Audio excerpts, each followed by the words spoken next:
Josias accepte avec soumission le sort qui lui est annoncé, mais, connaissant les compassions de l'Éternel, il fait encore un effort suprême pour obtenir en faveur de son peuple un changement de la volonté divine, et, comme toute vraie conversion commence par le sentiment du péché, il place le peuple en face de la loi qui le condamne, de même qu'il y avait été placé lui-même par la lecture que lui en avait faite sa fan. Verset 1. Verset 1 à 3 lecture de la loi. Les anciens. Eux seuls furent convoqués, mais à eux se joignirent spontanément une grande partie du peuple de Jérusalem et même de tout Jude. Verset 2. Verset 2. Les prophètes. Nous ne connaissons comme tels que Jérémie, Sophonie et Ralde, mais il y en avait d'autres sans doute. Sur le terme les Lévites, qui dans 2 Chroniques 34.30 remplace celui de prophète, voir à ce passage. Verset 3. L'estrade, voir à 2 Rois 11.14. Verset 4. Verset 4 à 20 destruction de l'idolâtrie. Et d'abord, verset 4 à 14, à Jérusalem et en Jude. Destruction des instruments du culte idolâtre. Aux sacrificateurs de second rang. Si ce mot était au singulier, nous devrions penser aux sacrificateurs particuliers qui remplissaient le rôle de vice-grand sacrificateur d'après 2 Rois 25.18. Comme il y a le pluriel, il est naturel d'entendre les sacrificateurs en général, en tant que subordonnés au souverain sacrificateur. Verset 5. Destitution des sacrificateurs qui avaient desservi les hauts lieux en dehors de Jérusalem.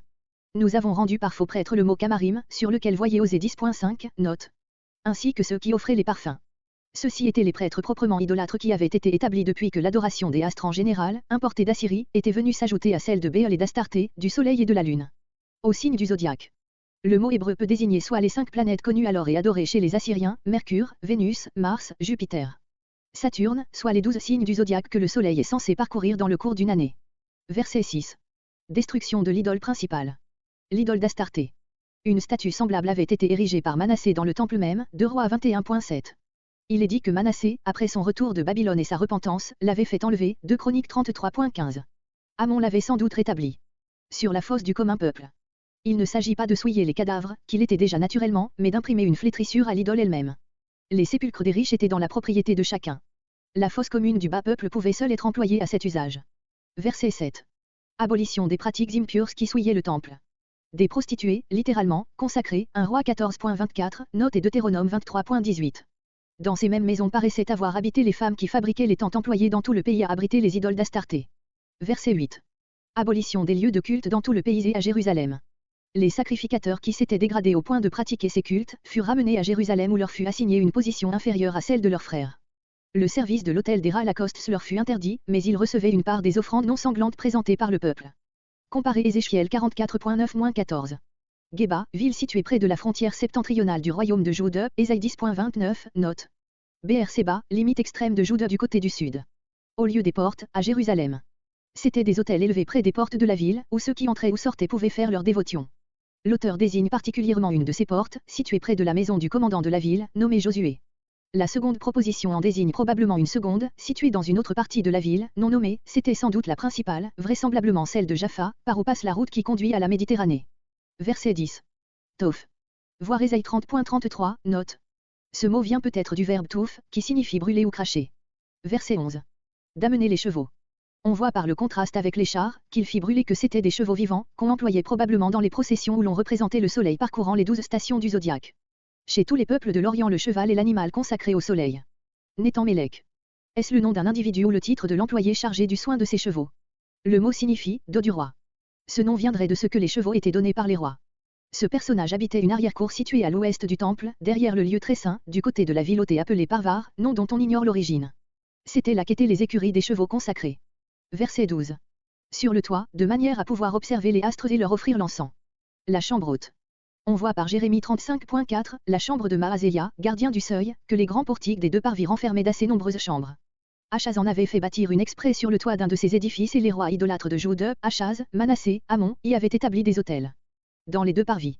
L'intérieur même de l'emplacement sacré était devenu un réceptacle d'idolâtrie. Verset 13. De Jérusalem l'activité réformatrice de Josias s'étend aux alentours de la ville. La montagne de perdition. Ce terme désigne la plus méridionale des 3 cimes de la montagne des Oliviers, à droite pour celui qui regarde depuis Jérusalem dans la direction de l'Orient, au moyen duquel les Hébreux s'orientaient. Cette sommité porte encore aujourd'hui le nom de mont du scandale, voire 1 Roi 11.7. C'est de la criminelle concession que Salomon fit à ses femmes que date l'introduction de l'idolâtrie en Jude, de là le nom de cette montagne. Ces hauts lieux, qui avaient sans doute été abattus par les rois pieux, avaient été relevés par les rois idolâtres. Verset 14. Les statuts. Voir 1 Roi 14.23, note. Verset 15. Josias étend la réforme au pays même des 10 tribus. 2 Chroniques 34.9 montre que les restes des Israélites demeurant dans l'ancien territoire d'Israël s'étaient rattachés au culte de Jérusalem et contribuaient même à son entretien. En sa qualité de chef religieux du peuple de Dieu tout entier, Josia étend son action jusqu'à eux comme l'avait fait déjà précédemment Ézéchias, 2 Chroniques 31.1. Sans doute cette contrée septentrionale faisait encore partie de l'empire d'Assyrie, mais cet empire était alors sur son déclin et il ne s'agit que d'une réforme religieuse, sans conséquences politiques. Il est probable que l'ancien haut lieu de Bethel était resté un lieu de culte pour les nouveaux habitants qui y avaient élevé une statue de Béol, 2 Rois 17.28, et une Achère. Brûla le haut lieu, la maison qui s'y trouvait, verset 19. Verset 16. Verset 16 à 18 récit d'un épisode qui a accompagné cette destruction. L'auteur veut montrer l'accomplissement de la prédiction du prophète de Jude. 1 Roi 13.2.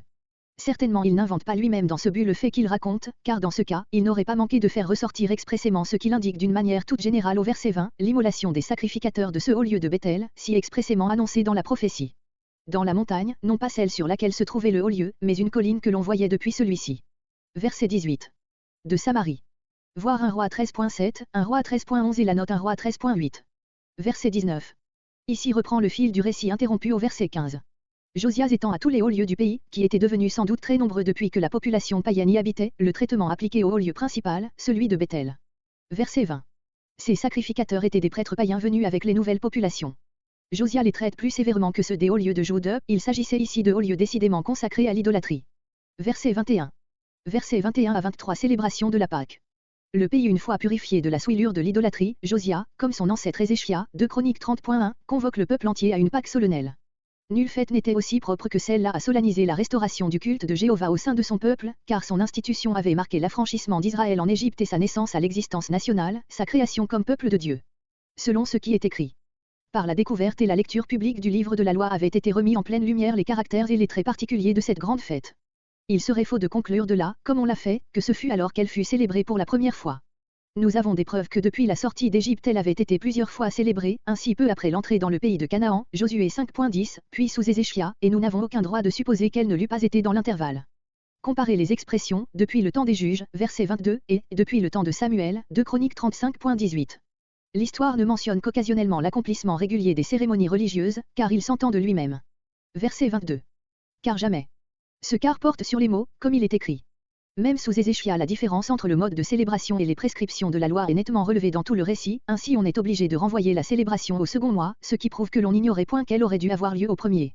Ce ne fut que sous Josia que la célébration répondit exactement à sa forme normale et que l'élan causé par la lecture récente de la loi amena, de la part du roi et du peuple, la joyeuse et complète célébration qui avait fait défaut jusqu'alors. On a prétendu aussi que jusqu'à Josia la fête de Pâques avait bien existé, mais comme fête purement agraire.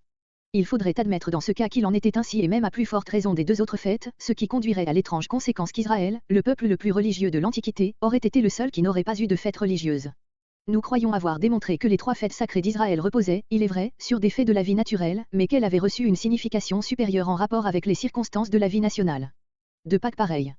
Ces mots même impliquent que cette fête avait été célébrée précédemment, mais non pas ainsi. Verset 23. La 18e année, ainsi moins d'un an après la découverte de la loi, 2 Rois 22.8. Verset 24. Mesure de Josia contre les arts occultes, dont l'exercice était en général lié au paganisme. Les nécromanciens, les devins, voire 2 Rois 21.6.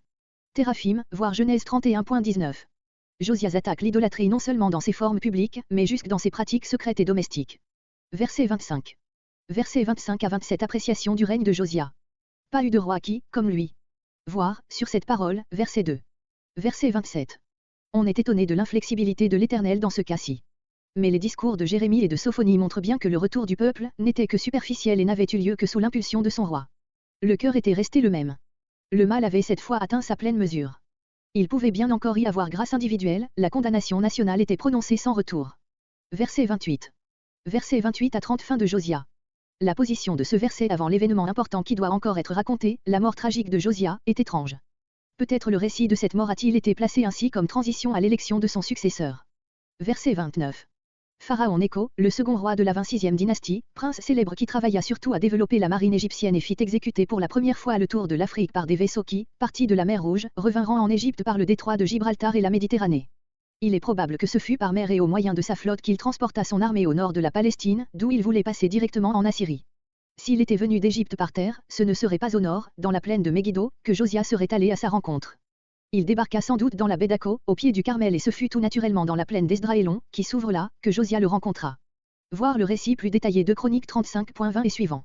Monta contre le roi d'Assyrie. Cet empire, comme nous l'avons dit, de Rois 23.15, était alors en pleine décadence. Peu de temps après la bataille de Megiddo, 610, Ninive tomba, après 3 ans de siège, au pouvoir des Mèdes et des Babyloniens coalisés. L'expédition de Nécho était probablement motivée par le désir de profiter de la chute prévue de cet empire pour étendre son pouvoir sur l'Orient. Josia marcha à sa rencontre. Par quelle raison et dans quel but? Les historiens ne sont pas d'accord sur ce point. Le royaume du Nord n'étant pas en son pouvoir, il semble qu'il eût pu laisser passer Nécho sans s'opposer à lui. Il paraît probable que, depuis la grande réforme religieuse qu'il avait accomplie dans cette contrée, il s'envisageait plus ou moins comme le souverain du pays, succédant ainsi à ses ancêtres, David et Salomon qui avaient possédé toute la Terre sainte. Mais même dans cette supposition, sa conduite reste difficile à expliquer. Il semble qu'il ait été abandonné à un esprit d'aveuglement, qui devait servir à réaliser la prophétie de Ralde et le dessein de Dieu qui allait à la ruine de Jude. Hérodote mentionne la bataille de Megiddo, ville qu'il appelle Magdolon, probablement par corruption du nom hébreu. Dès qu'il le vit, pour ainsi dire sans combat. Joseph raconte que ce fut en parcourant son armée pour la rendre en bataille, que Josia fut frappé d'une flèche. Les lamentations populaires qui accompagnèrent immédiatement cette mort et qui se célébrèrent encore pendant des siècles, de Chroniques 35.25, montrent que le peuple sentit profondément l'importance de ce coup. Comme les règnes de David et de Salomon avaient été l'aurore et le glorieux lever de soleil de la royauté israélite, celui de Josia fut le dernier éclat jeté par le soleil couchant, qui allait s'éteindre dans une longue et sombre nuit. Verset 30. Voir les détails de Chroniques 35.23 et suivant. Dans son sépulcre, dans les chroniques, celui de ses pères, probablement celui où avaient été enterrés Manassé et Amon, 2 Rois 21.18, 2 Rois 21.26. Le peuple du pays prit Joachaz. C'était le 4e fils de Josia, une chronique 3.15. Il paraît que celui-ci n'avait rien déterminé à l'égard de son successeur, c'est pourquoi Joachaz fut élevé sur le trône par l'élection populaire. Peut-être est-ce par cette raison qu'ils l'honirent, ce qui n'est dit d'aucun des rois de Jude depuis Salomon, un roi 1.34, qui, lui non plus, n'était pas l'aîné. Le nom de Joachaz était proprement Salom, Jérémie 22.11. Il était de 2 ans plus jeune que son frère Jéhojakim. Nous ignorons les raisons pour lesquelles le peuple le préféra à son aîné. Verset 31. Verset 23.31 à 25.30 Dernier roi de Jude, destruction du royaume. Verset 31 à 35 Joachaz, en Jude, 610. Comparé 2 Chroniques 36.14. Jérémie, de Libna, non le prophète, qui était d'Anatote. Verset 33. Nécho avait poursuivi sa marche vers le nord et travaillait à soumettre tous les États syriens en deçà de l'Euphrate. Il ordonna sans doute à Joachaz de venir lui rendre hommage, comme l'avait fait le roi d'Assyrie à l'égard de Manassé et le jeta dans les chaînes. D'autres ont supposé qu'il l'avait fait prendre à Jérusalem par un détachement de son armée qui se serait emparé de cette ville. Ribla, aujourd'hui Kiblé, un pauvre village de 40 et quelques maisons, en Sélésyrie, sur la rive droite de l'Oronte, à quelques journées au nord de Damas, dans une grande vallée large d'environ 16 km, abondante en pâturage et que Nebuchadnezzar choisit aussi pour son quartier général, après la prise de Jérusalem, 2 Rois 25.6-21. De ce point, des routes commodes conduisaient dans toutes les directions. Hamath, capitale de tout ce district, encore plus au nord, aujourd'hui une ville de 30 000 habitants. Voir Ésaïe 10.9, note. Comparé avec notre verset et le remarquable passage dans lequel Ézéchiel 19.1-14 a décrit le traitement que Nécho fit subir à Joachaz. Une contribution de 100 talents d'argent, près d'une demi-tonne d'argent. Un talent d'or, 49 kg. Verset 34. À la place de Josia. Joachaz, ayant été nommé sans son autorité, et compté pour rien par Nécho. Change à son nom. Quoique les deux noms aient à peu près le même sens, Eliakim, Dieu élève, Jéhojakim, l'Éternel élève, ce changement avait cette portée de faire du nouveau roi la créature de Nécho, 2 Rois 24.17, Genèse 41.45, Daniel 1.7. Verset 36. Verset 23.36 à 24.7 Jéhojakim, 610 à 599. Comparé 2 Chroniques 36.5-8. Uma, ville inconnue, peut-être Aruma, près de Sichin, juge 9.41.